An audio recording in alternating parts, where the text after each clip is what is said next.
नमो वरहन्ताणं नमो सिद्धाणं नमो वार्याणं नमो वज्रायाणं नमो लोये सवसाहूरम् शुद्धात्मान्मनीकान्तं साधुमुक्तं मंगलम् वन्दे सन्दष्टिसिद्ध्यर्थं सन्दष्ट्यर्थप्रकाशकम् मंगलम भगवान वीरो मंगलम गौतम गणे मंगलम कुंद कुंदाद्यो जैन धर्मोस्तु मंगलम सर्वमंगल मंगलम सर्वकल्याणकारकम प्रधानम सर्वधर्माणां जैनम जयतु शासनम। निर्मल ध्यान लगाए के कर्म कलंक जलाए भय सिद्ध परमात्मा वंदो मन वच काय प्रगटे निज अनुभव करे चेतन सत्ता रूप सब ज्ञाता लक्ष्य नमो समय सार से भूप सर्व विशुद्ध सुज्ञानमय सदा आत्मा राम पर को करे न भोग वे जाने जप तस नाम।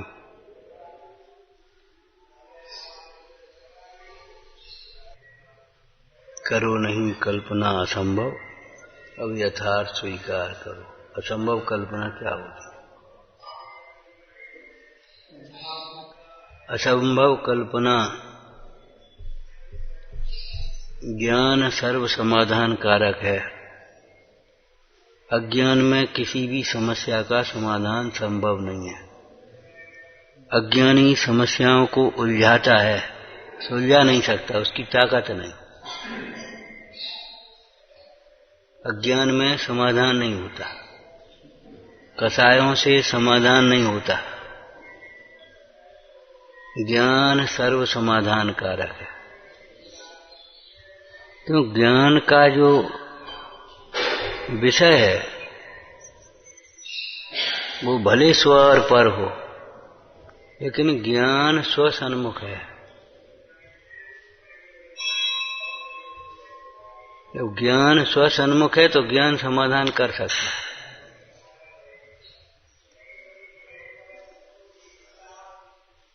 ज्ञान में ही सारा स्वरूप यथार्थ भाषित होता है।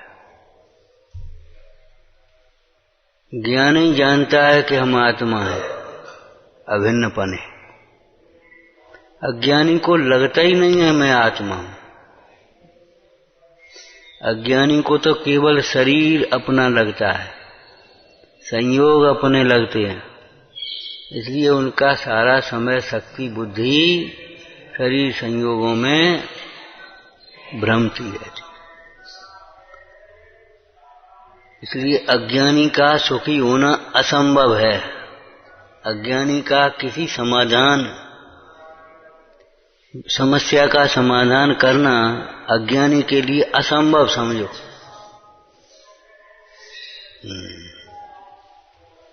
ज्ञान हो तो समाधान हो, ज्ञान नहीं हो तो समाधान होना कैसे संभव? जो जो वास्तव में असंभव हैं, ज्ञानी अज्ञानी उनको संभव करना चाहता है। जो जो असंभव हैं उनको संभव करना चाहता है। सारे द्रव्यों को अपने अनुकूल परिणमाना चाहता है। कैसे परिणमेंगे?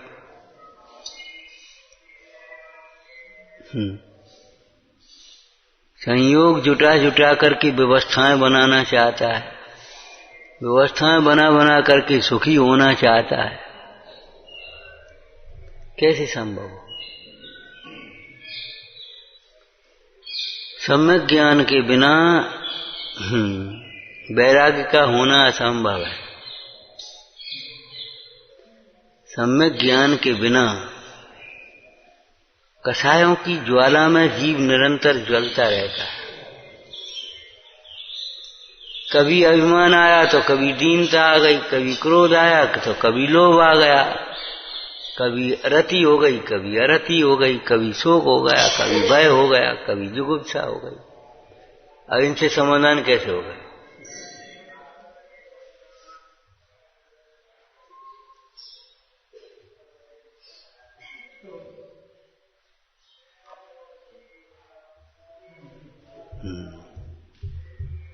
करो नहीं कल्पना असंभव। असंभव कल्पना क्या करती हो? बोलो। असंभव कल्पना है कि जितनी कल्पनाएं कर रहे भी सब असंभव ही तो कर रहे हैं। ये शरीर ऐसा ही बने रहेगा, ये भोग संयोग ऐसे ही बने रहेंगे, सब कार्य इच्छा के अनुकूल होते रहेंगे, जी हमें बचा लेंगे, जी हमें सुखी कर देंगे, जी हमें ऐसा दुखी कर रहे हैं, क्या करें। ये सब असंभव कल्पनाएं तो हैं। दिन रात असंभव कल्पनाओं में उलझाए। अब यथार्थ स्वीकार करो।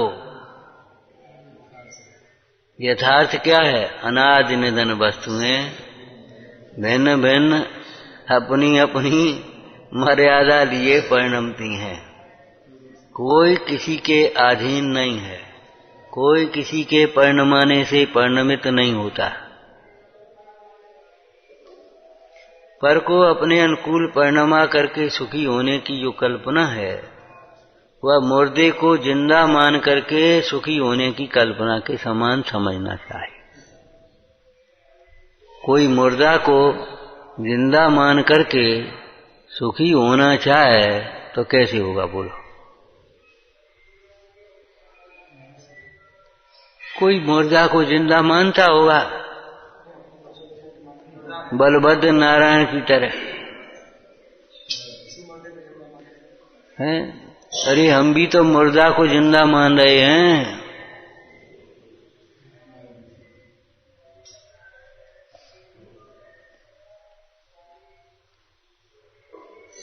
जो वस्तु का स्वरूप है उसका बदला जाना असंभव है। यही तो है असंभव की। न संभव असंभव। इच्छाओं की पूर्ति होना असंभव। पुण्य से ज्यादा सामग्री मिलना असंभव है। पाप के उदय में सहाय का निमित्त नहीं बनता, पुण्य के उदय में दंड का निमित्त नहीं बनता। नहीं बनता तो नहीं बनता। पुण्य के उदय में कोई दंड नहीं दे पाएगा, दंड का मिलना भी असंभव है। ये समझो। खूब सब सोचें दंड मिलना चाहिए, कुछ दंड मिलना चाहिए। बस यही दंड है कि वह अपने आनंद से वंचित हो रहा है, कसायों की ज्वाला में जल रहा है और निरंतर कर्म बंद करते हुए हर्षित हो रहा है। ये बड़ा दंड है। उसके चित्त में तनाव है। आज की भाषा में ये दंड छोटा दंड नहीं है। सारी अनुकूलताओं के बीच में भी उसका चित्त त्रसित हो रहा है।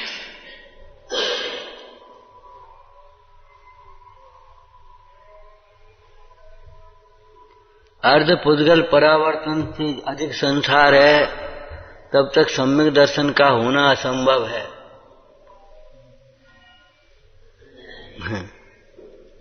विश्वास ही नहीं होगा। वीतरागी देवसास गुरु का अथवा उनके वचनों का विश्वास नहीं होगा। और सम्यक श्रद्धा के बिना, कल चर्चा की थी, भक्ति की झूठी है। जब तक तुम्हें श्रद्धा ही नहीं है भगवंतों की और भगवंतों के वचनों की, तब तुम्हारी कैसी भक्ति? केवल कामनाओं की पूर्ति के लिए जो भक्ति की जाती है कल्पना से, वो कोई भक्ति नहीं है।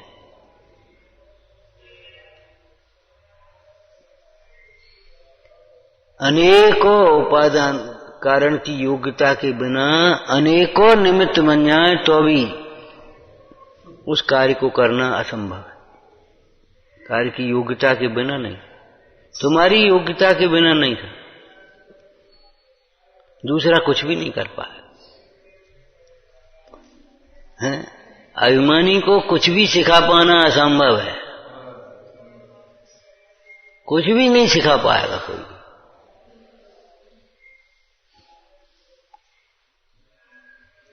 विनयवान को सिखाने की जरूरत नहीं, वो अपने आप देख करके ही सीख लेगा सब कुछ।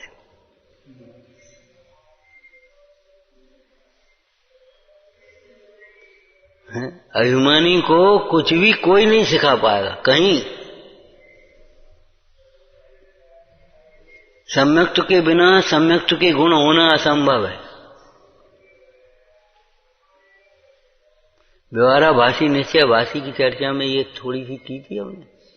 शास्त्रों को पढ़कर के प्रसंगानुसार थोड़े से हमने अंगों को पालना शुरू किया तो ऐसे नहीं पलेंगे, नहीं पलेंगे। जिस वृक्ष में जड़ नहीं है उस वृक्ष को सींचने पर भी हरा नहीं होगा। आत्मा के आश्रय बिना सम्यक दर्शन असंभव है। सम्यक दर्शन के बिना सम्यक दर्शन के गुण असंभव हैं। अब लिखते क्या, लिखने में क्या दमदारी है असंभव।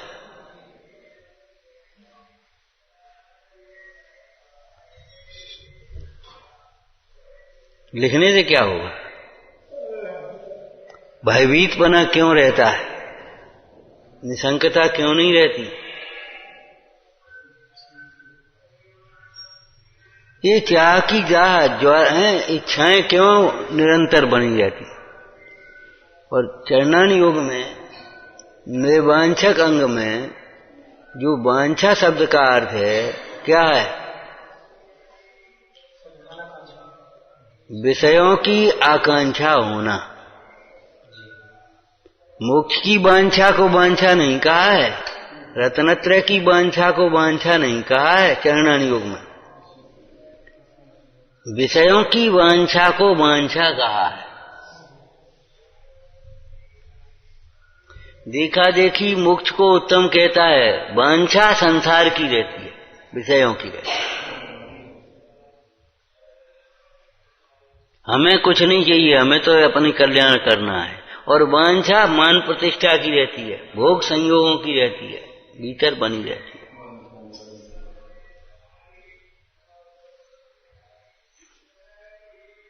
सम्यक दर्शन के बिना माने आत्म श्रद्धान के बिना, तत्व श्रद्धान के बिना, क्या श्रद्धान? भोगों में सुख नहीं है, नहीं है तो वांछा कैसे होगी? सुख तो नहीं है, उल्टा दुख है। अब वांछा करके देखो, जिसमें तुम्हें सुख दुख लगता है उसकी वांछा होती हो तो बता दो कोई सी। किसी को वांछा ऐसी होती है, आज तो हम इस बड़े कीचड़ के नाले में डूब जाएं तो आनंद आया, हे भगवान हैं आज तो बड़ी कृपा कर दे, कीचड़ के उस बड़े नाले में डूब जाऊं मैं। ये तो वांछा नहीं करते तो परिग्रह के में क्यों डूबने की वांछा करते हो? परिग्रह भी तो कीचड़ का नाला है।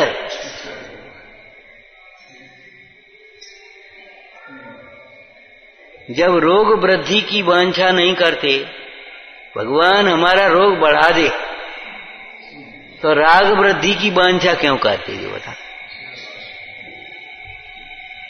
ध्यान रखना, चरणान योग पद्धति अलग है, व्यवहार न अलग है, निश्चय न अलग है।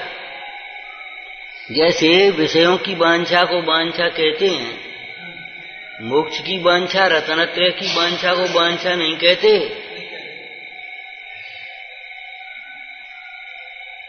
इसी प्रकार वात्सल्य को मोह नहीं कहते, वात्सल्य को राग नहीं कहते। ये तो राग है, वात्सल्य को राग नहीं कहते। जो वात्सल्य को राग मानता है वह न राग का स्वरूप जानता है न वात्सल्य का स्वरूप जानता है। राग में स्वार्थ बुद्धि है, वात्सल्य में स्वार्थ बुद्धि नहीं है।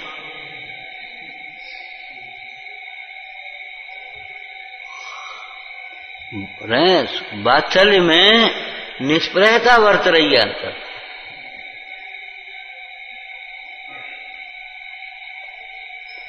कर्तृत्व के अध्यवसान, कर्तृत्व में और कर्तव्य में बहुत अंतर है। ज्ञानी उपदेश देते हैं, और उसी समय जानते हैं कौन किसको समझा सकता है, उसी समय जान रहे और उपदेश भी हो रहा है।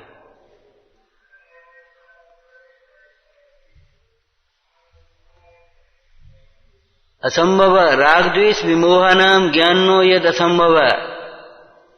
ज्ञानी को राग द्वेष माने यहां क्या लेना, अगर निखिल पूर्ण ज्ञानी लेंगे तो पूर्ण राग द्वेष।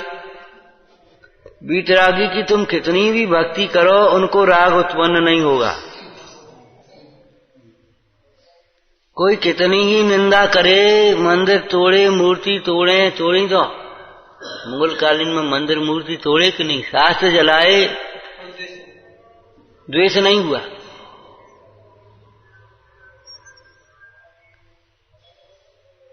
केवल ज्ञानी को राग का बिल्कुल अंश भी होना असंभव है।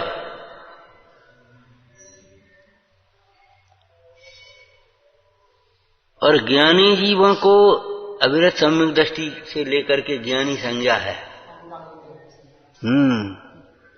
उत्तम मध्यम जगन त्रिविध के अंतर आत्म ज्ञानी, ज्ञानी संज्ञा। तो उनको अनंतानवंदी राग द्वेष आदि होना असंभव समझना चाहिए। अनंतानवंदी राग द्वेष होना।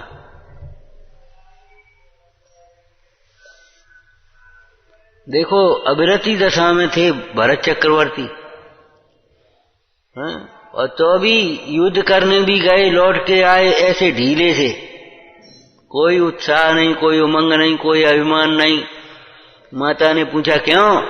क्या कुछ नहीं, हो गया जो काम होना था, दिग्विजय हो गई। तुम्हें कि हम क्या कोई, कौन हमारी रुचि का काम है,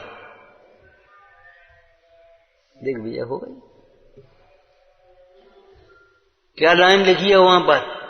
भरत का राग, भले राग भरत के बस की बात नहीं है, राग छोड़ना अभी इस भूमिका में नहीं छूट पा रहा है, लेकिन राग में उपादेयपना आनंद कैसे मानेगा? वो सम्यक दर्शन भी तो साथ में है। सम्यक दर्शन उस राग में आनंद नहीं मानने देगा।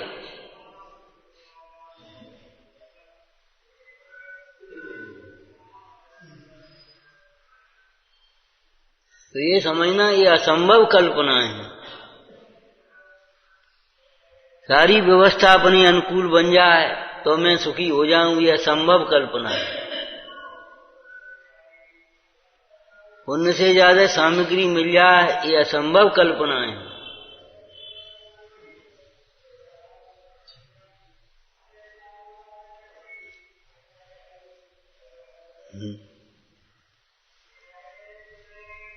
मोक्ष मार्ग में जो नाना प्रकार की कष्टों की कल्पनाएं होती हैं, वे भी असंभव कल्पनाएं हैं। पुण्य पाप के उदय से ज्यादा कहीं भी कष्ट नहीं होते बाहर में।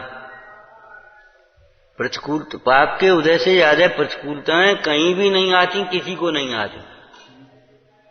और पाप के उदय की प्रतिकूलताएं, पाप के उदय प्रमाण प्रतिकूलताएं तो भैया गृहस्थी मार्ग में भी आती, निवृत्ति में भी आती, मुन्नाज को भी आती, श्रावकों को भी आती, धनी को भी आती, निर्धन को भी आती हैं।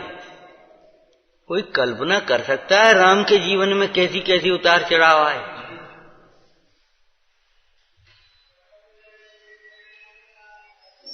कल्पना कर सकता है? पत्तों को सींच करके वृक्ष को हरा भरा करने की कोशिश मत करो, मूल को सींचो। तत्व का अभ्यास अंतर में खूब गहराई से करो, उसी से सारी तुम्हारी बातें आ जाए। निशंकता भी आ जाएगी, निर्वांछकता आ जाएगी। क्या करें, वो लोभ नहीं छूटता, वो मान नहीं छूटता, क्या गुस्सा नहीं छूटती, सब छूट जाएंगे, सब छूट जाएंगे, कुछ नहीं बचेगा। कौन ये स्वभाव है, कौन ये ध्रुव है? कहा था ना, सम्यक दर्शन के बिना अन्याय अवक्ष अनीति का भी छूटना कठिन। लोक निंदे, जिनसे निंदा होती है, ऐसे कार्य छूटना भी कठिन। और सम्यक दर्शन हो तो 6 खंड का वैभव छूटना भी सरल। सम्यक दर्शन हो तो 6 खंड का वैभव भी छूटना सरल सहज। सम्यक दर्शन नहीं हो तो प्रतिकूलताओं में भी वैराग्य होना कठिन नहीं असंभव, और सम्यक दर्शन हो तो अनुकूलताओं में भी रचना पचना असंभव है, अनुकूलताओं में भी वैराग्य रहता है। सब अपनी इच्छा के अनुकूल सारे कार्य हो रहे हैं तो भी वो विरक्त हो, भगवान कब अपने स्वरूप में। ये जो भावना भाई है, कब समता और में लाकर ममता में भूत लगाकर, कोई गरीब लोगों ने ही भाई हो ऐसा नहीं है, प्रतिकूलताओं से घबरा करके भाई है ऐसा नहीं है। अनुकूल जिनके सारी सामग्रियां थीं वे भी घर में रह करके वैराग्य भावना भाते थे। भरत जी घर में ही बैरागी, भरत जी घर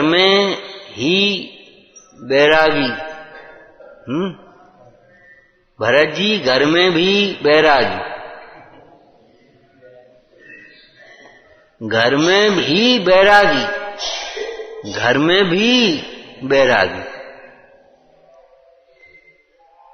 घर जबरन राग नहीं करा रहा, जंगल जबरन बैराग नहीं कराएगा। भरत जी घर में ही बैरागी, घर में रहते हुए भी बैरागी हैं। क्यों? काय के बल से? बोलो, ये घर मेरा नहीं है।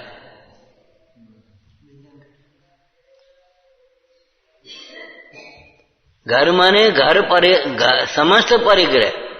घर त्याग का मतलब होता है समस्त परिग्रह का त्याग।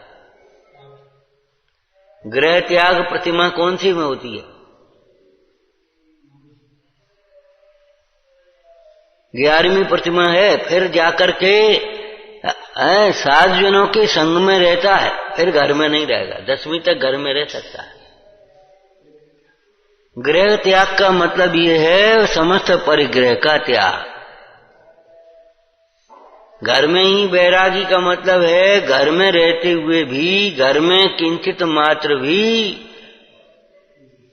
रचे पचे नहीं है। उन्हें लगता ही नहीं है ये घर हमारा है, ये रानियां हमारी हैं। ऊपरी ऊपरी व्यवहार है ये सब,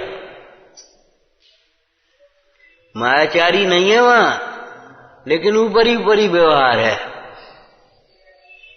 जैसे किसी को कोई ऊपर से दिखा होगा, कछु नहीं ने ऊपर से मट्टी लग गई। भीतर से मैला होना अलग बात है, ऊपर से मैल लग जाना अलग बात है।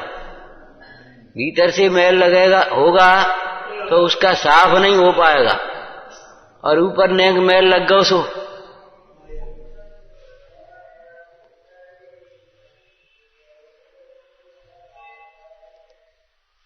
घर में ही बैरागी, और घर में भी बैरागी, रागी नहीं हुए। स्वर्ग में पहुंच गए तो वहां भी बैरागी। बैरागी का यहां अर्थ क्या लेना? अनंतानुबंधी राग का अभाव। और मुंडाज के बैराग का क्या अर्थ लेना? 3 चौकड़ी कसाय के अभाव रूप बैराग। और केवली भगवान का बैराग क्या? पूर्ण वैर, सर्व कसाय के अभाव रूप बैराग। अलग अलग। तो करो नहीं कल्पना असंभव, ये सब हमारे अनुसार चलेंगे, ये कल्पना ही मत करो। ये हमारे काम आएंगे, ये कल्पना ही मत करो। वात्सल्य में गोवत्स प्रीति है ना। गोवत्स प्रीति का मतलब ये बछड़ा बड़ा होकर के हमारी सेवा करेगा, हमारा नाम करेगा, कुछ काम में आएगा, ऐसा कुछ कल्पना के लिए गुंजाइश ही नहीं। करो नहीं कल्पना असंभव। क्या हमारी इच्छाएं पूरी हो पाएंगी, हमारे काम पूरे हो पाएंगे? असंभव कल्पना है। जिंदगी पूरी होगी, काम अधूरे रहेंगे। समय निकालना पड़ेगा, और अधूरा छोड़ करके, जब छोड़ोगे तो अधूरे छोड़ करके निकलना होगा। ये हमारे काम पूरे हो जाएंगे और ये हमारी अनुकूल व्यवस्था बन जाएगी, फिर हम आराम से रहेंगे। तब तक चलने का नंबर आ जाएगा, आराम आराम करते हो। जब तक तुम व्यवस्था बना पाओगे तब तक तुम्हारे ही चलने का नंबर आ लेगा।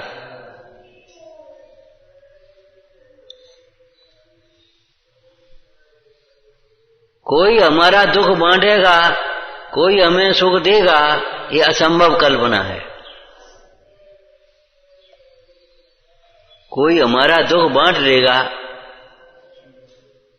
सुख दुख कोई न बांट सके, ये परम सत्य जानो। कोई हमारा दुख बांट सकेगा, ये असंभव कल्पना है, कोई नहीं बांट सकेगा। क्यों? कोई ने दुखी किया हो तो बांट ले, कोई ने दुखी किया हो तो कोई दुख दूर कर दे वह, लेकिन किसी ने दुख किया ही नहीं है। तुम अपनी कसाय से दुखी हुए हो, मोह से दुखी हुए हो, तो तुम्हें कौन सुखी करेगा? मूल कारण का अभाव हो तो कार्य का अभाव होगा। दुख का मूल कारण अपना मिथ्यात्व है, अपनी कसाएं हैं, वो अपनी कसाएं अपना मिथ्यात्व नहीं मिटेगा तो कुछ नहीं होने वाला। ये कल्पना असंभव है। अनुकूलता में कसाय नहीं होगी, प्रतिकूलता में होती है। कि अनुकूलता में मान होता है, प्रतिकूलता में अगर क्रोध होता है तो अनुकूलता में भी मान होता है, लोभ होता है, तृष्णा मायाचारी होती है। और फिर सर्व प्रकार की अनुकूलता तो नहीं, अधिक अधिक अनुकूलता चाहता तो फिर क्रोध भी होता है।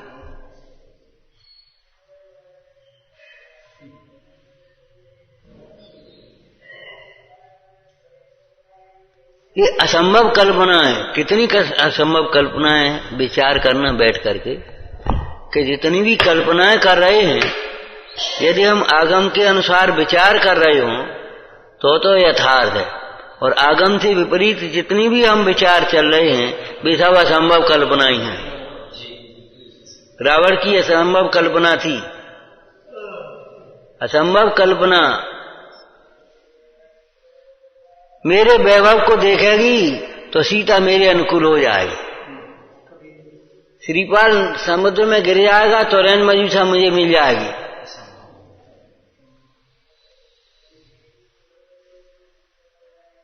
श्रीपाल को बदनाम कर देंगे तो श्रीपाल को फांसी लग जाएगी, हम बच जाएंगे।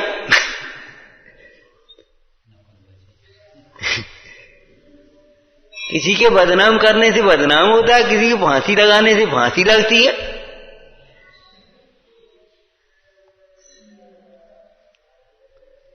ये तो हमारे लौकिक क्षेत्र में, गांव में भी समझदार लोग कहते भैया जिसका नुकसान हो जाएगा तुम्हें क्या मिल जाएगा ये बताओ।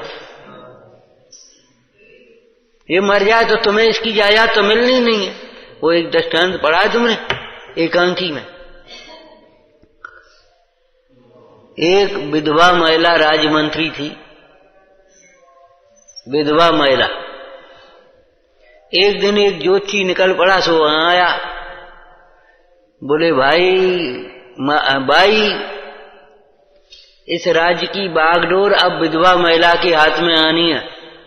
प्रधानमंत्री विधवा महिला बनेगी। उसकी महत्वाकांक्षा चल गई। उसने कहा मैं ही हूं विधवा महिला। अब देखो ज्ञान में बुद्धि तो उल्टी चलती है। सो जो वर्तमान मंत्री था उसकी हत्या कराने के लिए षड्यंत्र पूरा का पूरा तैयार हो गया। अब ये नहीं मालूम क्या उसको समझ गए, ये नहीं मालूम वो प्रधानमंत्री को जब तुम हत्या कराओगे तो उसकी स्त्री विधवा हो गई, वो आकर के बैठेगी तुम, माने उसकी बुद्धि उल्टी चलती। संभव कल्पना।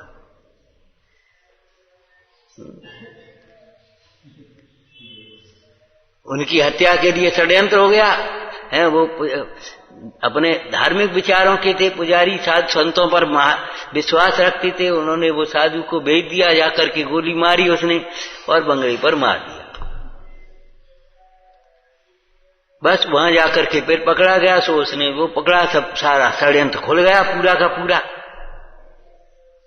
है। पत्रकार हंसने लगे, बोले देखो इसको इतनी अकल नहीं आई कि विधवा महिला देश की बागडोर संभालेगी, तो मैं विधवा महिला है, तुम प्रधानमंत्री का स्वप्न देख रहे हैं, तुम अब राज्य मंत्री भी तो नहीं रह पाओगे।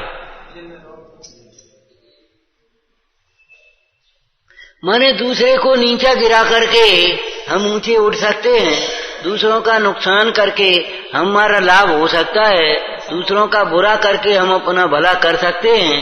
ये सारी की सारी कल्पनाएं, संभव कल्पना।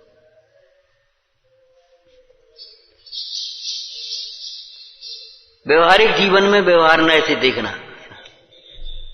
हम तो ये असंभव कल्पना सोच रहे थे कि देखो सम्यक दर्शन के बिना सम्यक दर्शन के जो अंग हैं वो असंभव है। कितना ही कहो होता ही नहीं है, भीतर में निकलता ही नहीं है, आता ही नहीं है वो भाव।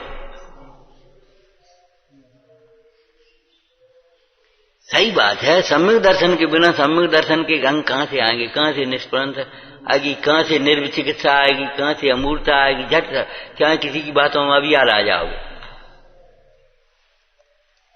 जरा जो कोई घुमा देगा ना और झट से बातों में आ जाओगे, हाँ ये ठीक है।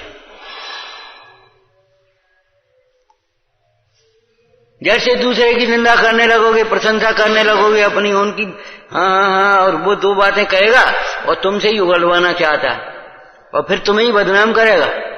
उसने आकर के उसने कहा ये बहुत खराब आदमी है और ये बहुत बेकार है। अब तुम चुप रहे 2 मिनट, देखो हाँ है तो वो तो हम सोचे थे, लेकिन का कहें, कौन से कहें, का कहते हैं, कोई सुनत मान तो है नहीं, यहाँ का उचल तो है नहीं। बस वो जाकर के वो 10 और जोड़ा नहीं, और उसने आकर के तुरंत कह दिया, वो कह रहे थे ऐसा। दूसरे का बुरा विचार करके कोई अपना भला करने में संभव नहीं है, वो असंभव है, असंभव।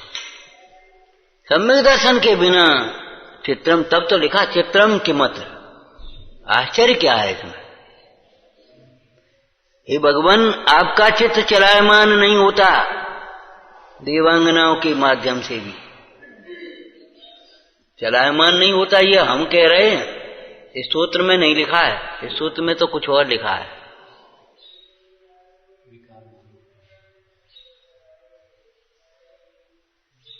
पढ़ो।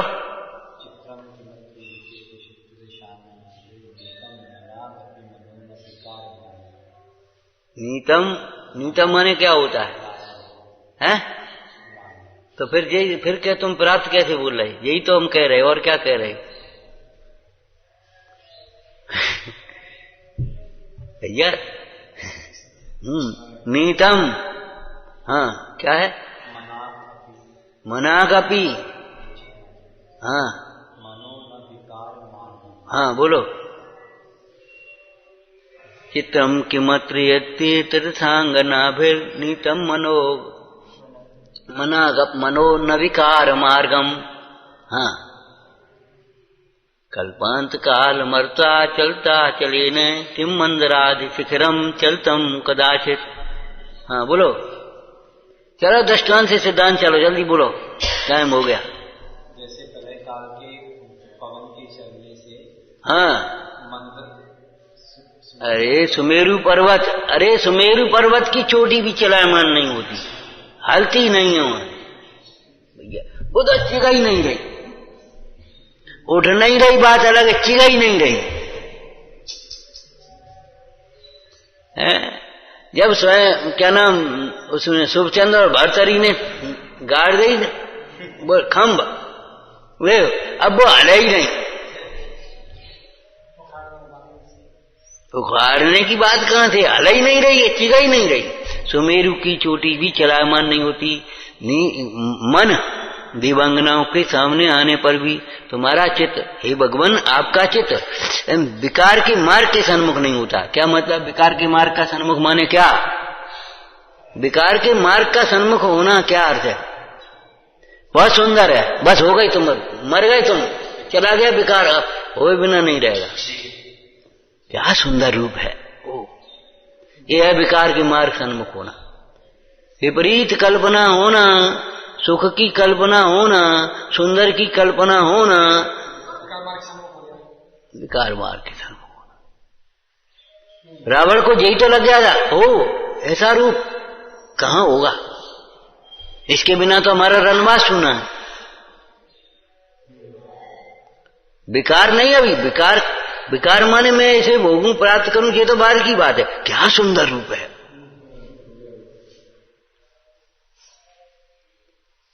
भूआत्मन सुंदर रूप क्या है?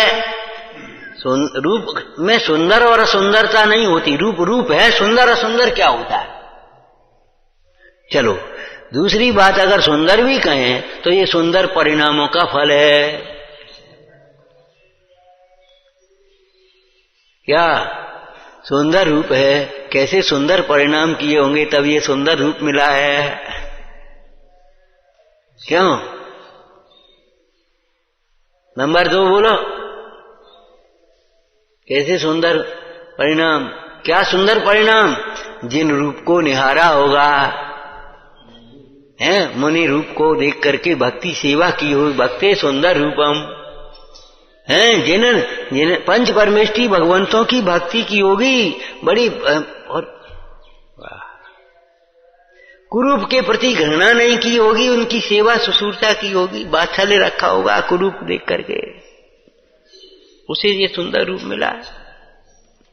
दोनों लेना, जिन रूप की आदर भक्ति और कुरूप के प्रति ज्ञानी का अभाव होना, मैं बात्सल्य भाव रहना, ये सुंदर रूप का कारण है।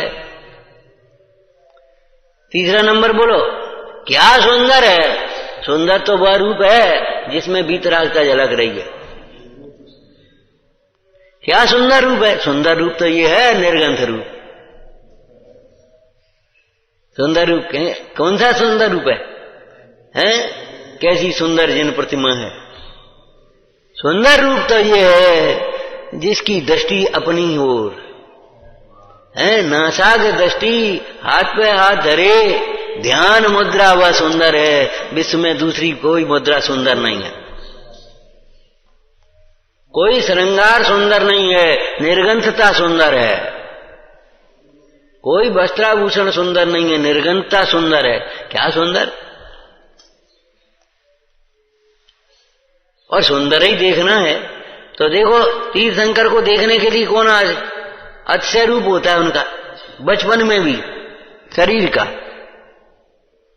क्या सुंदर रूप है। तो विकार मार्ग की ओर जाने का अर्थ क्या है? क्या सुंदर रूप है, बस मर गए। क्या सुंदर आवाज, कहां से आ रही है आवाज, कौन बोल रहा है, कौन गा रहा है, पता तो लगा। जब आवाज इतनी सुंदर है तो रूप कितना सुंदर होगा। बस हो गया विकार की मार्ग की ओर। ये गंध कहां से आ रही है?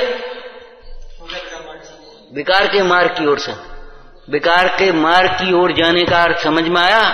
सुंदर की कल्पना होना, सुख की कल्पना होना।